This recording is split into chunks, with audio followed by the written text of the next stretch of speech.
Fala, pretas e pretas. Aqui quem tá falando é o André. Comigo aqui tá o Pé. E juntos nós somos o Obituário Negro, podcast em que a gente trata temáticas da pretitude em geral no Brasil e no mundo.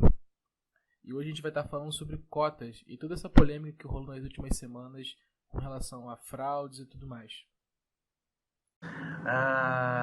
Cotas é uma questão muito complicada aqui no Brasil. A gente tem essa discussão já há muitos anos.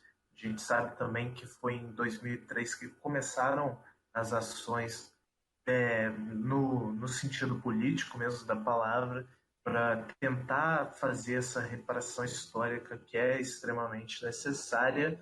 E o motivo da gente estar falando sobre cotas hoje é que uma polêmica acabou de voltar aí nas redes, né? Que basicamente foram as denúncias contra pessoas que forjaram cotas para a faculdade. A gente teve várias notícias de pessoas que eram claramente brancas e entraram na faculdade utilizando as cotas para negros, pardos e índios. E parar para pensar, né? Essas pessoas muitas vezes são as pessoas que criticam as cotas, são pessoas que vão e falam que isso é só para ajudar vagabundo, mas dá para ver que o vagabundo não é o preto que está indo para a faculdade, né? O preto que está indo para a faculdade, ele está indo para mudar. A matéria do Correio Brasiliense de 4 de junho de 2020. Grupo denuncia universitários brancos que usaram cotas raciais. O denominado frauladores de cotas, perfil nas redes sociais, instiga internautas a denunciarem estudantes ao Ministério Público por fraude. Em meio a um turbilhão de pautas antirracistas que passaram a dominar o noticiário, um grupo anônimo de internautas recebe e publica denúncias de estudantes universitários de visual branco que teriam sido beneficiados por cotas destinadas a pessoas de baixa renda, negras ou indígenas. Coincidentemente, a maior parte dos perfis exposta na conta Frauladores de Cotas é de estudantes de medicina. O movimento gerou uma legião de mais de 100 mil seguidores em menos de 24 horas no Twitter. A iniciativa nasceu no Instagram e se dedicou a expor as contas pessoais de universitários do Rio de Janeiro que já ingressaram em seus cursos, junto ao nome da universidade, documento parcial da aprovação, com o logo da instituição de ensino, classificação da pessoa no processo seletivo e com e sem o auxílio da cota e o tipo de ação afirmativa em que a pessoa optou se enquadrar. A maior parte por cor de pele, associada à condição financeira.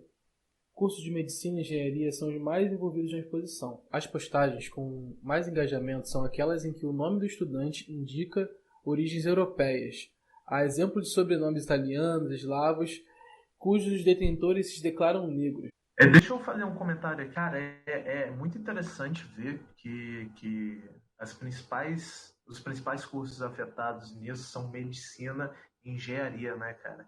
E se você parar para pensar, existe um cunho de valor social imbuído nesses cursos. A pessoa que faz medicina, ela é, sabe, acima na vida. Ou a pessoa que faz engenharia é acima na vida. Se você parar para pensar, essas profissões são de fato sim muito importantes, mas elas deveriam não ter um valor social realmente para você se mostrar em cima dos outros, né?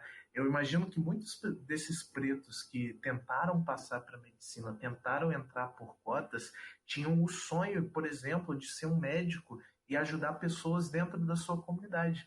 Você imagina que a pessoa que foi lá e fraudou cota vai querer ir para uma favela para cuidar de preto, pobre? Não vai, sacou? Você imagina que o engenheiro que fraudou cota vai querer trabalhar num projeto social que vai melhorar o estado de uma favela? Não vai, cara. É claro que não, porque o crime, assim que a gente tem que colocar isso, o crime que essa pessoa comete, esse fraulador comete, eu não sei como é que ele se enquadraria exatamente ali na questão legal, mas ele tá imbuído de uma mentalidade racista, cara, de uma ideologia racista, entendeu? Ele às vezes ele tá se entendendo ali só como um mero fraudador, mas no fundo ele tá guardando um desprezo ou talvez um não entendimento da importância dessa ação afirmativa, né, cara? Então, assim, ele tá agindo contra um grupo, entendeu? Ele faz esse crime contra um grupo. E, assim, nesse caso, ele tá fazendo esse crime contra um grupo pautado na mentalidade racista, ou qualquer área periférica para utilizar esse espaço que ele roubou, né? Que ele roubou ali. Por que esse preto deveria ter essa vaga em medicina e não eu, né? Eu acho que esse deve ser o pensamento que passa na cabeça dele.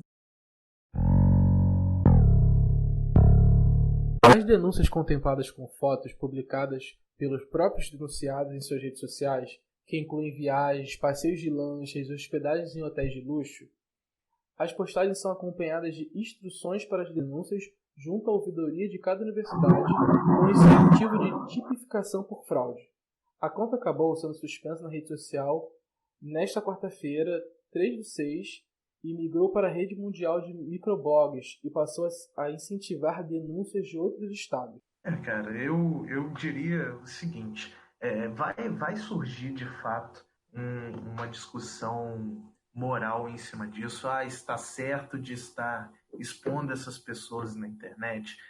E o que eu tenho a trazer é o quão paradoxal muitas vezes a direita no Brasil em tentar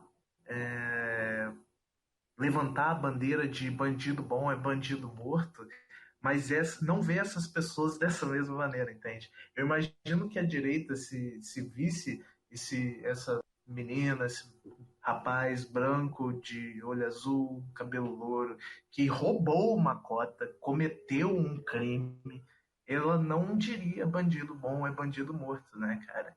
Porque o bandido da Zona Sul, ele só tá perdido na vida, É um ele menino. Ele é o Carlos é um, Bolsonaro, é apenas um menino. entende? Mas qualquer outra pessoa que tivesse fora disso, porra, seria apedrejada imediatamente, né? Agora nós vamos entrar nos nossos fatos negros do episódio, que é o bloco em que visitamos algumas realidades negras no pior sentido da palavra, infortúnios incapazes de refletir a luz existente em cada pessoa preta. A escravidão no Brasil durou 3 séculos, de 1550 até 1888. 300 anos de injustiça e condições desumanas para pretos, pretas e também indígenas.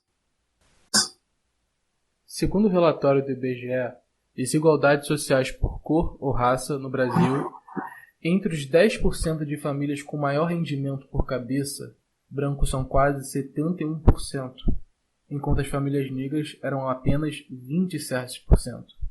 Já entre os 10% mais pobres, isso se inverte para 75,2% sendo negros e 23,7% brancos. Cargos gerenciais também são mais ocupados por brancos, com 67%. Lembrando que em nosso país, pelo menos 54% da população é preta, tida no IBGE como negra, pretos e pardos. É válido lembrar também que a população preta, referenciada como negra, como você colocou, tem 3 vezes mais chances de ser vítima de assassinatos do que os brancos. Mano, o que muita gente não tem é clareza, até porque isso foi escondido e ainda é escondido pra gente que é preto e também pra população indígena, pra população como um todo, a classe trabalhadora, é que o nosso corpo foi transformado numa mercadoria, acho que uma forma de uma moeda não metálica. Não sei se isso é uma ideia estranha, mas enfim. A gente foi transformado numa moeda, cara, para que essa forma de acumulação, né, acumulação de capital, se desse na Europa, cara, não no Brasil. Muito menos na África, da onde saiu o nosso povo. E que não houvesse nenhuma forma de prejuízo para esse colonizador com a morte ocorrida ali no oceano, cara. Assim, a gente tem que parar a pensar que o Oceano Atlântico é o maior cemitério de gente presa no mundo, cara. Acho que parece que a gente está falando, trazendo esses dados, trazendo esses fatos de passado, a gente está falando de presente.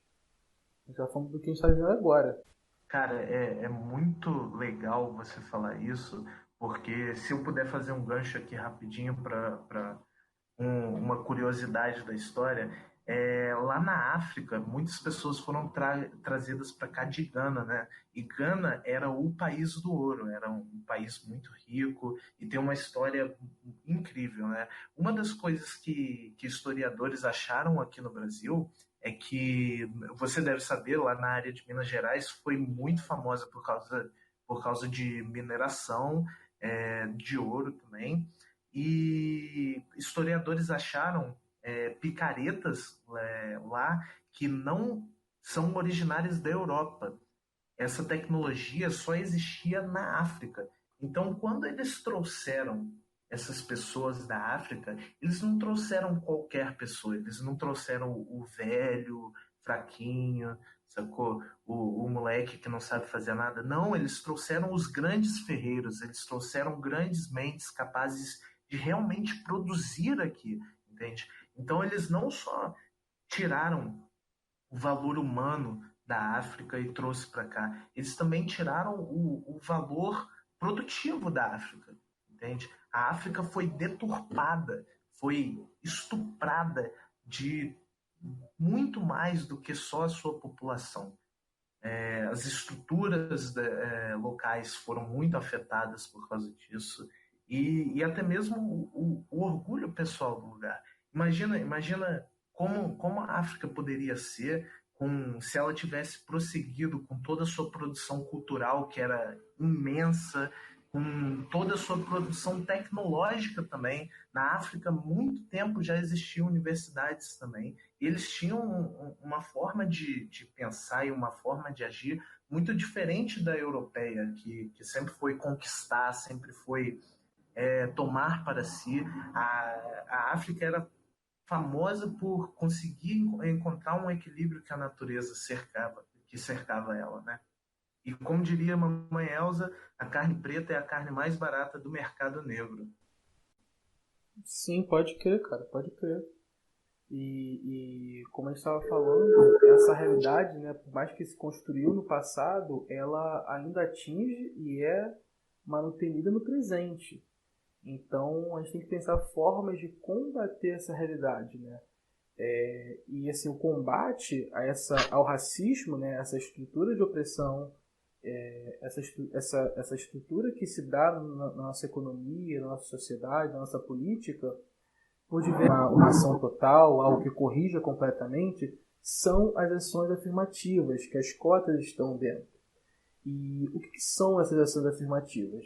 Elas são um conjunto de medidas especiais voltadas a um grupo discriminado, vitimado pela exclusão social, como a gente falou, ocorreu no passado e que ainda ocorre no presente, sempre buscando o aumento da participação dessa minoria no processo político, no acesso à educação, emprego, saúde, bens materiais, redes de produção social, ou no reconhecimento da cultura mesmo, que é um fator que nos torna humano, que nos faz ser quem somos, a cultura.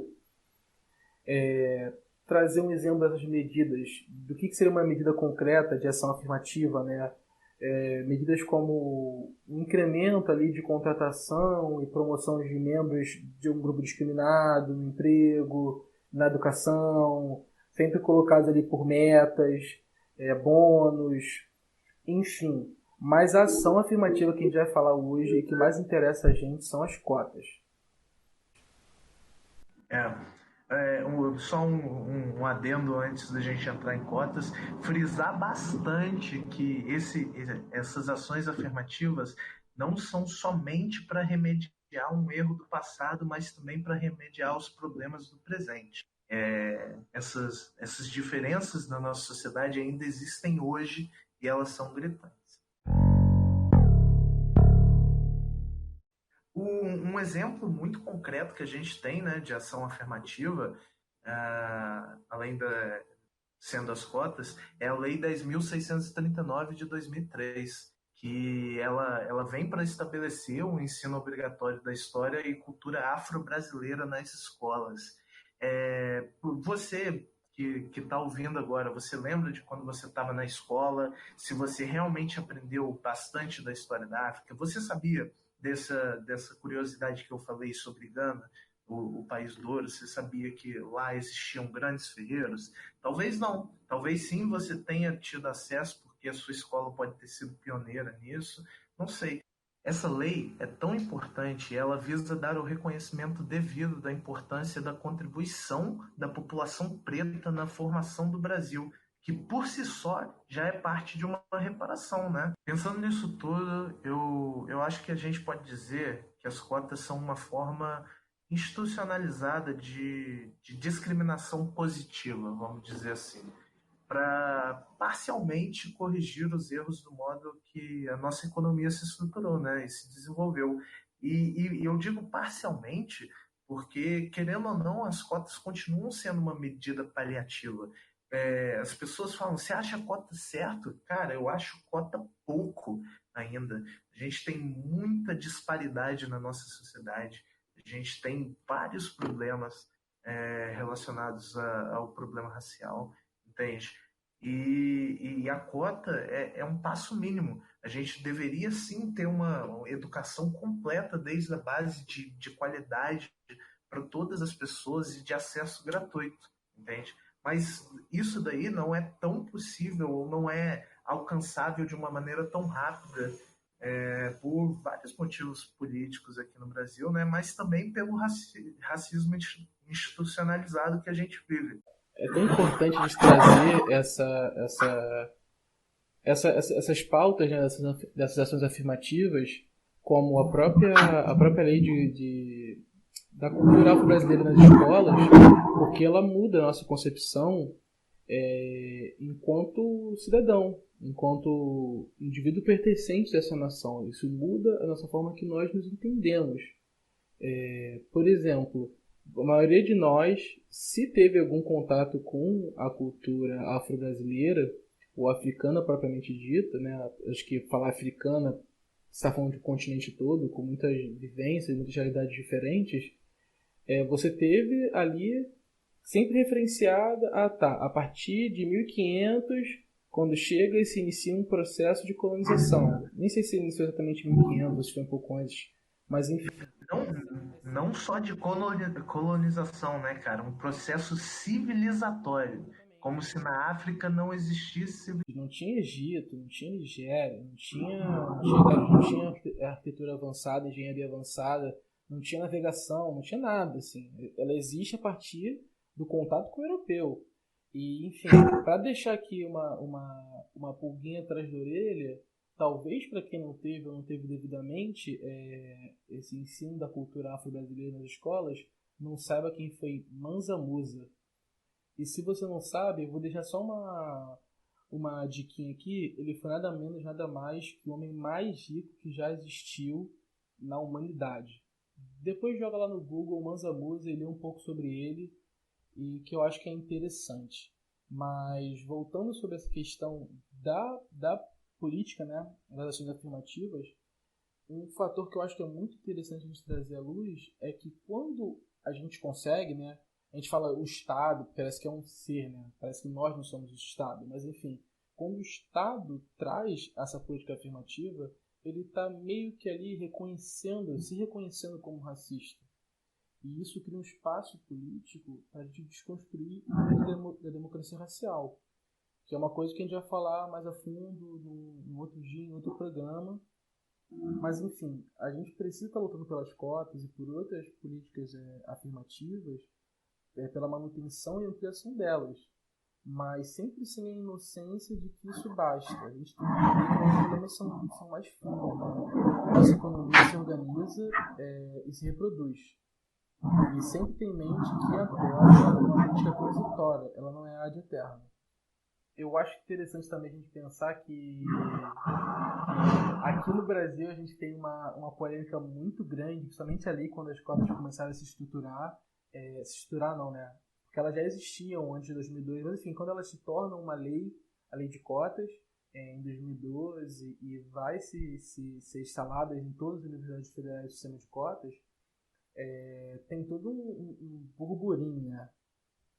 E esse burburinho... Cara, é até muito bom você falar disso, porque já existia cota antes, né? Por exemplo, a Universidade Rural do do Rio de Janeiro, ela tinha cota para filho de fazendeiro, entende? É muito mais embaixo. E eu não imagino que os grandes latifundiários tenham tido uma vida muito difícil e muito penosa para poder merecer essas No cotas. caso, em vez de ser o que você colocou como é que foi? Você falou positivo?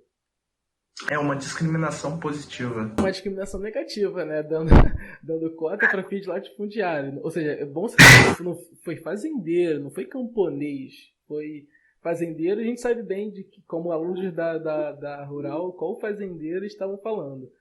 Mas, enfim, a política de cotas, ela já é algo há muitas décadas colocado no mundo todo. Até porque é óbvio que, sobretudo quando você vai falar de universidade, dessa educação, você não pode querer estabelecer uma relação meritocrática se antes daquela prova, antes daquele exame, as pessoas estão numa condição completamente diferentes. Muita gente acha que a cota é uma esmola, ou então é colocar o preto, o indígena, como inferior intelectualmente, como retardado intelectualmente, e não tem nada a ver. A questão é o seguinte: não estamos falando de indivíduos, estamos falando de grupos sociais. E se você pegar os grupos sociais, sobretudo pobres, pretos e indígenas, eles têm uma condição estrutural inadequada com relação à educação. Ele não tem o mesmo acesso à educação propriamente dita e tudo aquilo que está em volta da educação. Então, geralmente, aquela menina preta, favelada, ela não tem acesso a uma escola com a mesma qualidade do que um colégio particular de alto nível, geralmente organizado por brancos, né? A indígena, então, nem se fala, dependendo dos casos. E quando ela chega em casa, ela não tem uma boa alimentação, geralmente não teria uma boa alimentação, um quarto só para ela, com mamãe e papai para ler um livrinho junto com ela, uma TV também só para ela assistir desenho e ter acesso cultural. Ela não tem, em geral, até pela questão de renda, ela não tem o hábito de ir ao cinema, ir ao museu, ir ao teatro, enfim, tudo aquilo que está em volta da educação para além da sala de aula. E assim, por exemplo, um exemplo muito concreto dessa ação afirmativa que muita gente aí, muito dessa galera que gosta de sempre estar dizendo assim, a cota é uma esmola, enfim, é o Barack Obama, cara. O Barack Obama, ele é ex-presidente dos Estados Unidos, da maior potência mundial, infelizmente, ele é um fruto da política de cotas. Ele ingressou na Universidade de Harvard. E lá nos Estados Unidos, a política de cotas é uma política bem mais abrangente do que aqui no Brasil. É uma política que, em geral, não leva tanto em consideração, por exemplo, como a gente fez aqui devidamente no Brasil, a questão financeira. A gente também tem várias coisas. Na Europa é muito comum, basicamente em todas as universidades, uma política de cotas para imigrantes, para mulheres, até porque é sabido que assim, a gente vive numa sociedade sexista. Então, assim, uma vez que não existe a mesma estrutura para o mercado de trabalho, para o estudo, você não pode querer colocar e colocar aquilo em par de igualdade. Então, para ajustar, para remediar essa condição, o que você faz? Você faz aquilo que o Pé colocou, né, como uma discriminação positiva. Eu acho que muito dessa forma de se colocar contra a política de cotas no Brasil é o que está no nosso ideário popular, né, esse ideário racista que se construiu ao longo dos séculos, nosso inconsciente, de que esse espaço da universidade, esse espaço de desenvolvimento intelectual, científico, né, esses espaços de poder, tem que colocar esse espaço como espaço de poder, não pertencem aos pretos e muito menos ao povo originário. Eu não poderia ter colocado de forma melhor, André. Cara, também tem muito aquela visão de que é apenas uma questão de pobreza, né? De que não existe uma relação com etnia. Mas só que o que a gente vê na realidade não é exatamente isso, né? O movimento preto do PDT, por meio do curso de Políticas de Igualdade Racial, ele cruzou dados do INEP e com o BGE, né? Mostrou que em 2002 apenas 2% da comunidade afro tinha ensino superior. Já em 2017, depois das cotas, o índice triplicou para 6%. Segundo o INEP de 2012, o primeiro ano da aplicação de cotas às universidades, até 2016 ampliou em 39% a presença de estudantes não brancos vindo de escolas públicas nas instituições federais de ensino. Como nosso grande Abdias Nascimento sempre colocou, né, raça e classe na América Latina são uma coisa só. Então, a gente precisa ter atenção quanto a isso. Igual o André falou agora há pouco. A gente precisa lutar para defender esse direito conquistado e a gente precisa lutar para ampliar. De 2012 para 2017, passou de 2% para 6% na questão de ensino superior para pessoas afro, né? Mas para pensar, num país que metade do país está dentro desse grupo étnico e ele só tem 6% de ensino superior, enquanto todo o resto está com outro grupo étnico, está bem claro que existe um problema estrutural muito grande nesse país, né? A gente tem uma subrepresentação monstruosa. A gente sempre tem que lembrar o fato que pelo menos 54% da nossa população é afro, é preta, né? Sim. Você pode continuar agora, né? Entendendo essa realidade, o movimento preto, quando ele vai formulando nessa luta histórica, que começa a pular com Abdias, enfim, entendendo essa realidade, a lei de cotas, a lei 12.711, ela vai vir pensando essa questão, né, de que como a raça e a classe são uma coisa só na nossa realidade, então ela tem que vir com esse recorte de renda para ela conseguir atingir o que ela quer atingir o grupo social que ela quer atingir. Então, vamos explicar um pouco como é que funciona a cota em si. A cota garante uma reserva de 50% das matrículas por cursos e turnos nas universidades federais de alunos oriundos integralmente de ensino médio público. Os demais 50%, ou seja, aqueles outros 50%, permanecem por uma ampla concorrência, ou seja, que não tem nada a ver com cota. São uma pessoa que vai ali e se inscreve, que é de colégio particular, ou até mesmo que é de um colégio público, só que ela não quis, às vezes veio de um colégio público de alto nível, como um Pedro II, um CAPES da vida, ela opta por não ingressar nisso, né? Posso só fazer uma observação, André? Muita gente acredita que quando as cotas foram implementadas, as vagas existentes dentro das universidades foram rachadas no meio para fazer 50-50.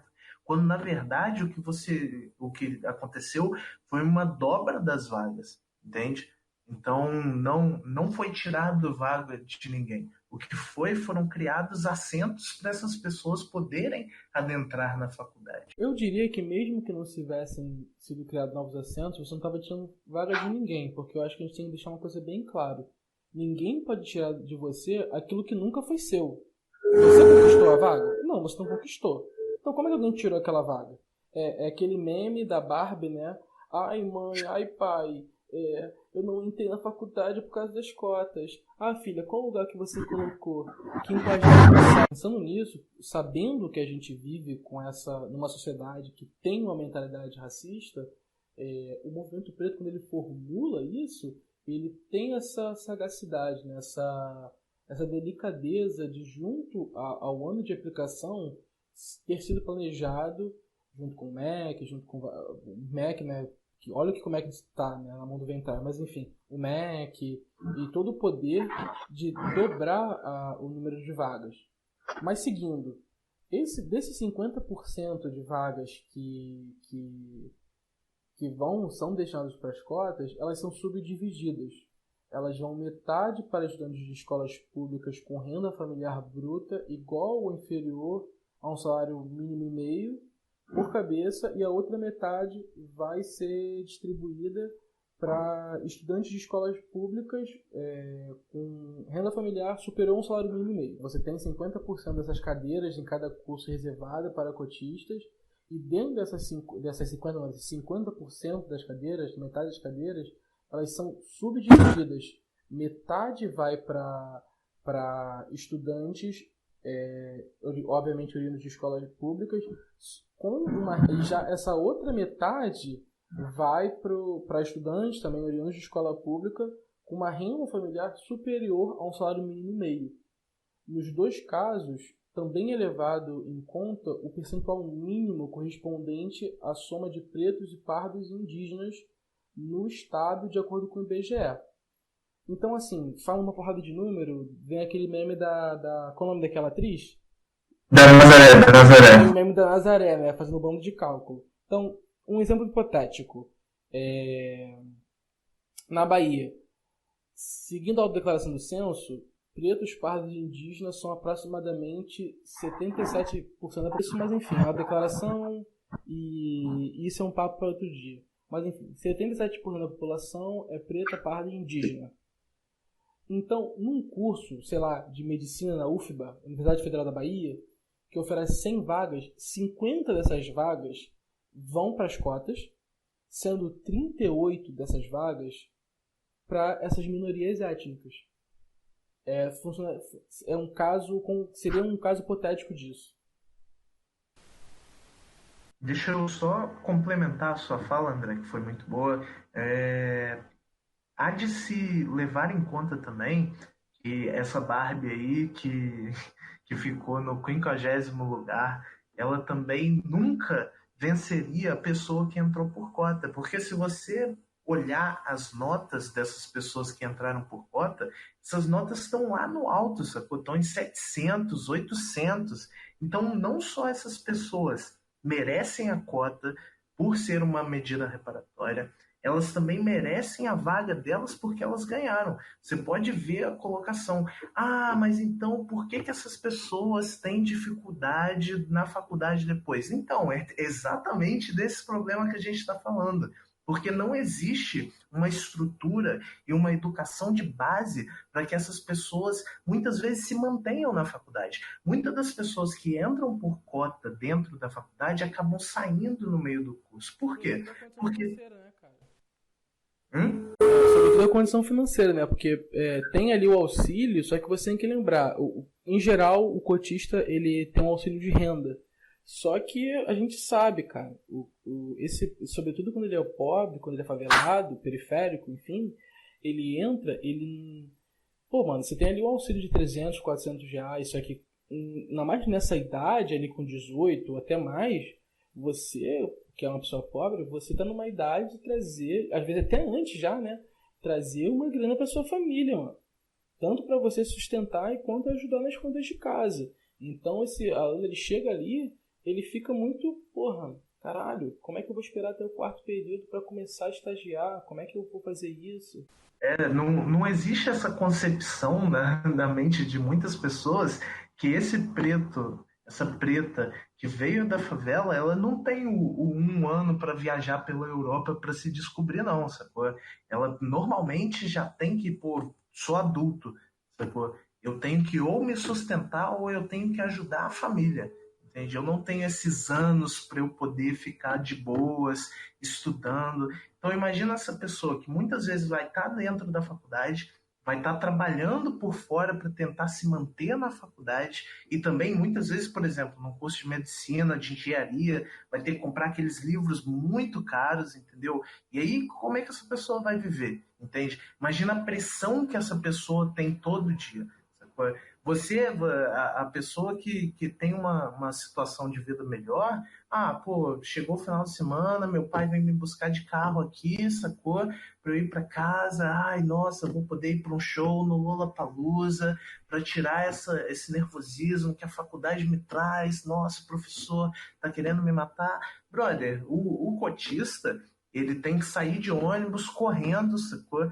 Pegar o transporte público lotado para quê? Para chegar em casa e no final de semana, sei lá, trabalhar na feira, vender cachorro quente, ajudar um parente na obra de casa como pedreiro, entendeu?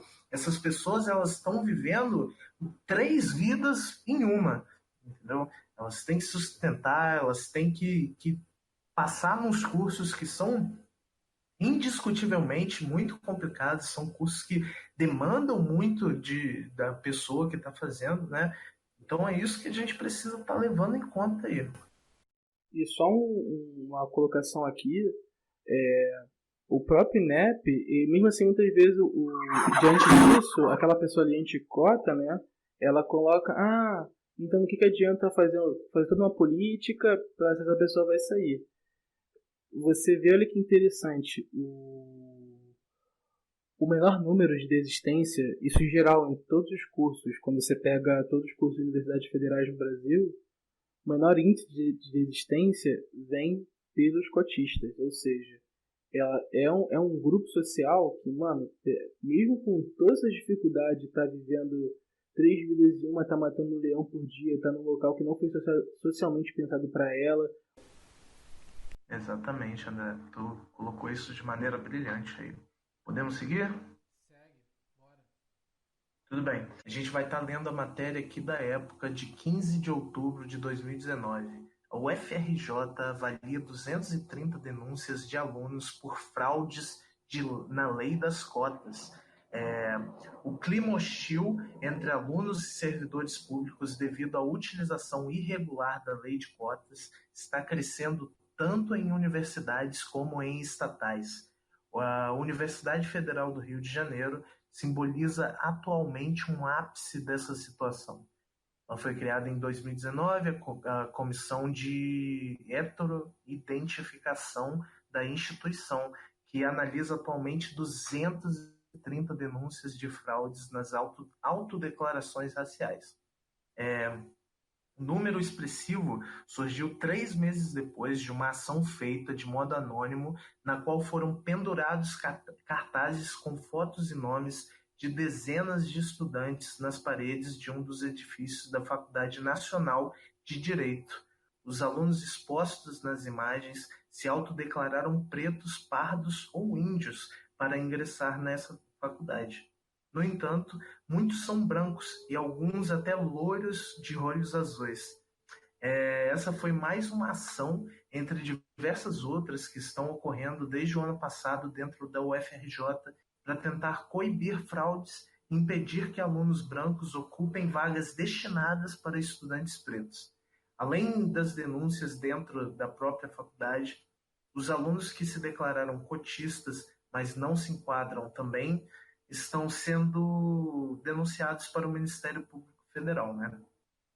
Como essa notícia fala, o estudante tem acesso a essa vaga por meio de uma autodeclaração étnico-racial que, trocando em miúdos aí, se trata de um documento assinado pelo candidato que afirma sua identidade étnico-racial, o que obviamente não é acompanhado de uma comissão antifraude e abre espaço para uma fraude por meio de conveniência étnica. É aquele papo baixo nível, né, cara, que a gente tá cansado de ouvir. Meio que, como é que eu posso ser racista se a minha tataravó era índia, se meu tio-avô era negro? Só que na versão do fraudador, ela vira quase um dia meu bisavô apertou a mão de um crioulo, eu tenho essa cara de Adriana aqui por coincidência do destino, cara. O país miscigenado, né? Tá vendo, seu doutor? Eu sou claramente parda. Exatamente, cara. Aquela parada. Pô, é até uma discussão que a gente provavelmente vai ter no futuro, que é a diferença entre fenótipo e genótipo, né? A gente vai só pincelar aqui hoje de maneira rápida, mas o genótipo é o seu DNA, que sim, você pode ser filho de um preto, ter nascido branco ou pardo, ou preto também, só que como você aparenta, que é o seu fenótipo, como é que é seu cabelo, como é o tom da sua pele, como são a formação da sua feição, por exemplo, são os fenótipos, que são a aparência física. E essa aparência é o que realmente conta dentro da sociedade. Porque não importa quanto DNA preto que você tenha se na frente do policial tu continua sendo um cara branco, sacou? Tu não vai levar a mesma dura que um cara de fenótipo preto realmente vai levar desse policial. E levando mais específico para essa questão de cotas, qual é o lance? A cota, né, e qualquer outra ação afirmativa, ela é pensada para corrigir um problema social, né, um desnível social que está sobre uma minoria.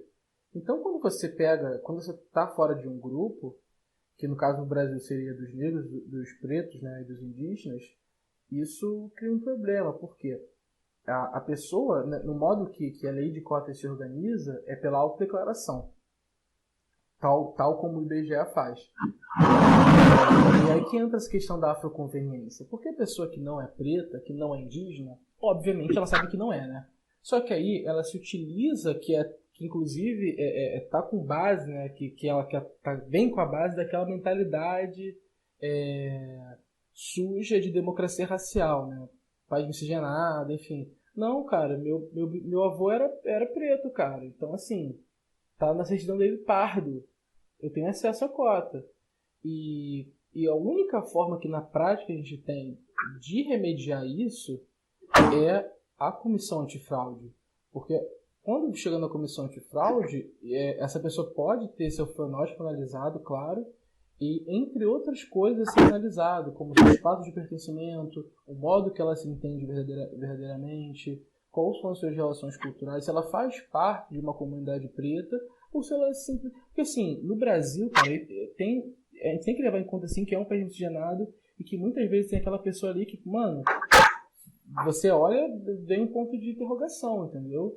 Então, um outro caso realmente pode cair nisso e a partir disso você vai entrar numa questão sociológica que tem que estar sendo avaliada por uma pessoa prontamente qualificada para isso, né?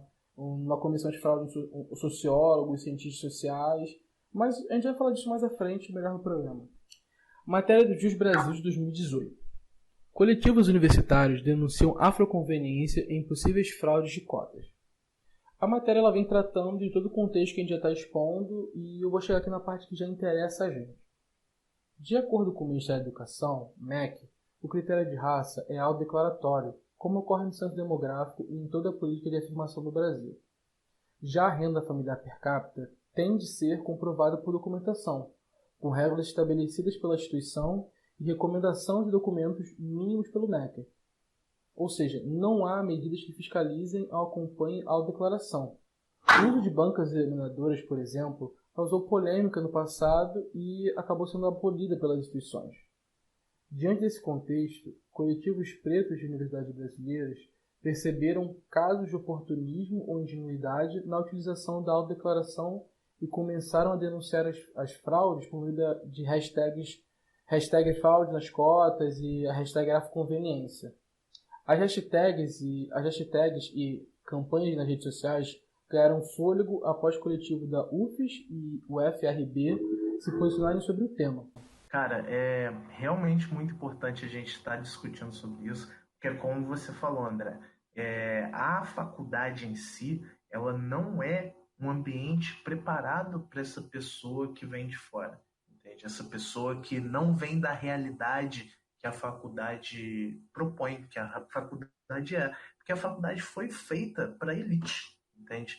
E a elite que está dentro dessa... a elite que está dentro dessa faculdade, ela também não quer que o espaço dela, o espaço de conhecimento, de elevação da consciência seja sujo, vamos dizer assim, no que eu imagino que seja a visão deles, por pessoas que não são do nível delas, entende? Então, essas pessoas que têm poder dentro da faculdade, muitas vezes puxam para não ter essa verificação, como você mesmo disse, para não deixar, ou melhor, para permitir que essas fraudes venham a acontecer, até mesmo por ideologia racista mesmo, sacou? Por ideologia, tem que fraudar mesmo porque esses pretos não mereciam cota, sacou? Tipo, tem gente que é assim, tem gente lá, entende? Tem professor que vai olhar para esses alunos, tá tendo dificuldade, né? Já sei por quê, veio da onde veio, entendeu? E não olhar para esse aluno, pô, esse aluno não teve todo acesso à educação, por exemplo, esse aluno não tem notebook para poder fazer pesquisa toda hora, sacou? Ele depende da ajuda de outros, ele depende do notebook da universidade, se tiver, né?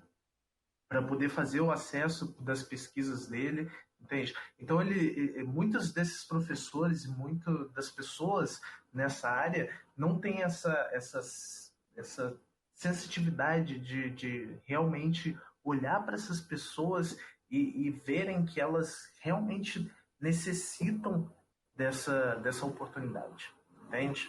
Sim, cara, entendo. Um outro ponto que é bom a gente trazer é bom a gente deixar claro que a comissão não quer constranger ninguém, entende? Ela não quer apontar para você dizer se você pertence a um grupo ou não. Não é esse o objetivo.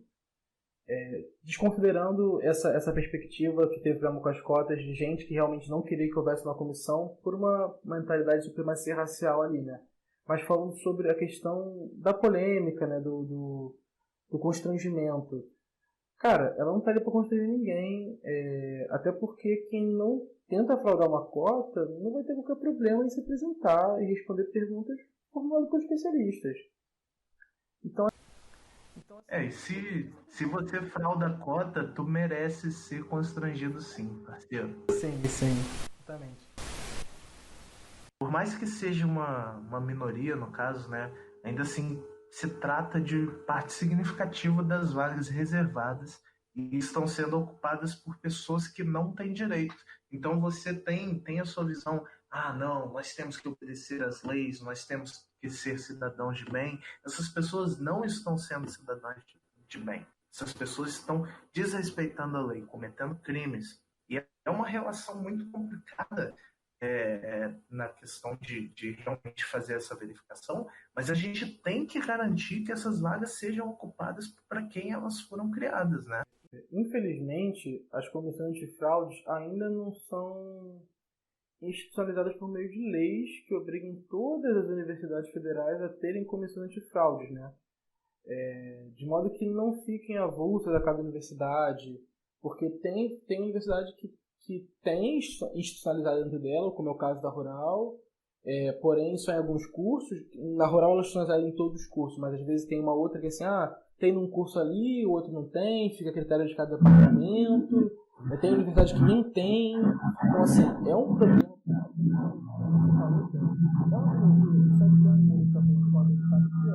Só que mesmo sendo uma minoria, ela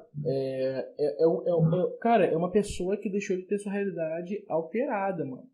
Entendeu? Deixou de poder levar a sua família a uma outra realidade material. Entende?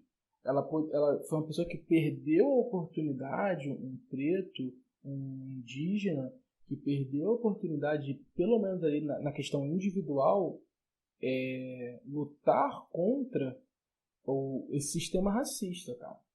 Então, assim, é bom a gente lembrar, mano, que a coisa que a gente comentou até agora foi que a lei de cotas, né, 2.711, lei de cotas das universidades, ela prevê uma reavaliação após 10 anos de implementação.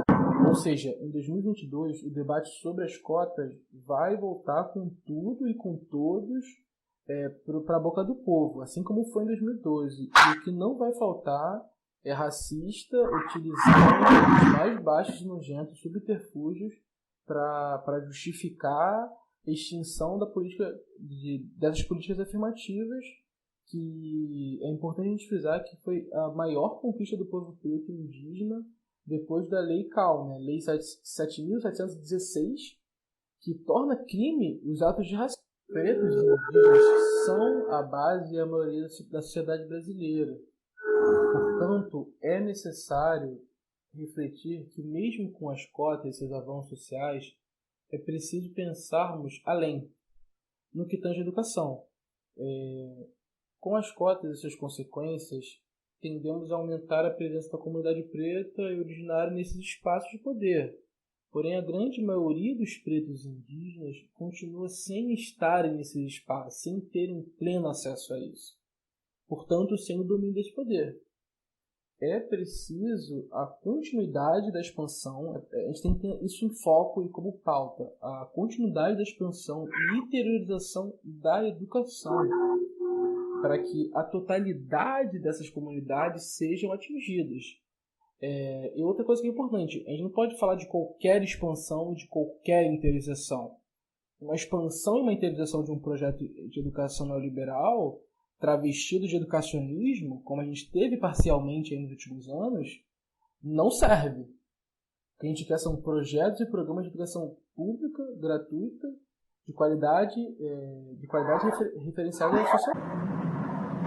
De fato, a gente, como até já foi dito antes aqui nesse podcast, a gente não quer só isso, a gente acha que a cota é pouco. A cota nem chega perto de resolver o problema. Numa tentativa de enfraquecer a luta do movimento negro por mudanças estruturais, acabou se investindo na educação como elemento central para resolver esses problemas dos pretos no mundo. Com isso, muitos movimentos negros abandonam a luta pela reparação e ficam na luta pela ação afirmativa.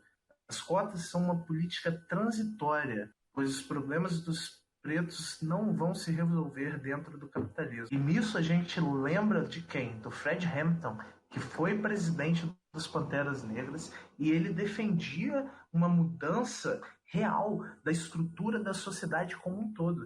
Ele tinha uma visão muito clara de que dentro do sistema capitalista essas mudanças estruturais não iam acontecer. A gente precisa ter muita atenção na mudança estrutural que é necessária dentro do sistema que a gente vive, porque esse sistema continua matando gente preta, continua botando gente preta em condição subhumana, entende? E nenhum comercial da Nike vai mudar isso. Agora a gente vai entrar nas recomendações pretas. Parte do programa a gente traz algumas recomendações de leitura, de filme, enfim, de produções culturais, sempre acerca do tema que a gente trocou uma ideia. Eu, até para fazer pesquisa para o nosso episódio de hoje, eu tive contato com a publicação do IPEA, Estudo de Pesquisa em Economia Aplicada, que se chama aqui, para quem quiser ter uma leitura mais técnica, óbvio, né, saber disso um pouco mais a fundo, caso quem esteja na universidade queira propor, quem seja, às vezes está numa escola, numa empresa estatal, e queira trazer isso mais às claras, eu recomendo muito que você leia essa publicação do IPEA, Política de Ações Afirmativas e as Fraudes, uma reflexão sobre as iniciativas do Estado e sua eficácia inclusiva. A recomendação preta que eu estou trazendo hoje é o podcast Justificando, que é outro podcast que trabalha com os temas que nós trabalhamos aqui. Eles são muito bons, as discussões deles são de qualidade enorme, e é isso aí. Outra coisa que eu vou trazer também é que o Obituário Negro agora está... O que foi? Qual episódio dele você está recomendando? Eu tô recomendando, cara. Teve um agora muito bom, que é o chamado Black Lives Matter e Antifascismo, que acabou falando das movimentações que aconteceram agora, e vai lá conferir que você vai ver na íntegra o que eles estão falando. Outra coisa que eu também vou estar recomendando, que é uma recomendação preta, feita por dois pretos, é que o Obituário Negro agora está no Twitter. Então segue lá no @Obituário Negro e lá vocês vão receber notícias. A gente também vai estar fazendo postagens em relação a tudo que se discute aqui no podcast. E eu acho que é isso. Eu acho que eu posso fazer as nossas considerações finais, André. O que você acha? Tá show, mano. Tá. Então é isso, meus pretos e pretas. Fechamos aqui o obituário de hoje e esperamos que o que nós discutimos hoje aqui tenha sido engrandecedor para vocês de alguma forma. E agora a gente vai fazer o nosso costumeiro minuto de silêncio em respeito a todas essas vidas pretas que se perderam e ainda se perdem todos os dias no Brasil e no mundo.